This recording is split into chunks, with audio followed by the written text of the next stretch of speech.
تورد تورد علي البراك على هر براك لا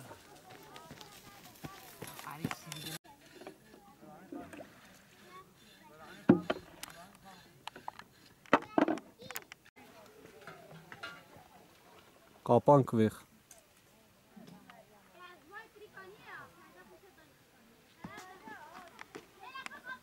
Eski zamanlarda gaz lambası kullanıyorduk.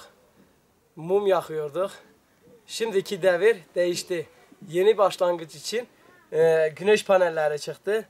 Artık evdeki elektriği dağlarda göçeber olarak onu da kullanıyoruz. Şu an bu panelin sayesinde bütün ihtiyaçlarımızı karşılıyoruz. Mesela telefonlarımızı takıyoruz, teyplerimizi şey yapıyoruz. Bu panel çok yaradı işimize.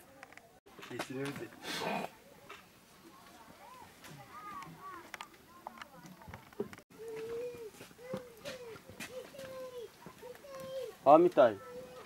Untaki.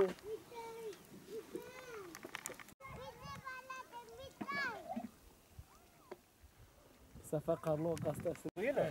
Onda ne uğramı ya? Onda burk ökü. Ne bu kanka?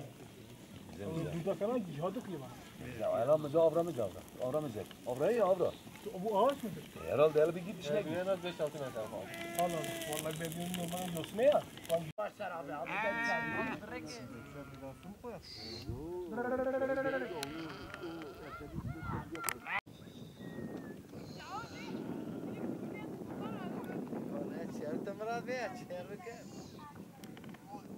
Niye ırmağı getirmedin? Irmağın ne suçu vardı? Abi bir de biz Allah verdi bir defa geldiyse.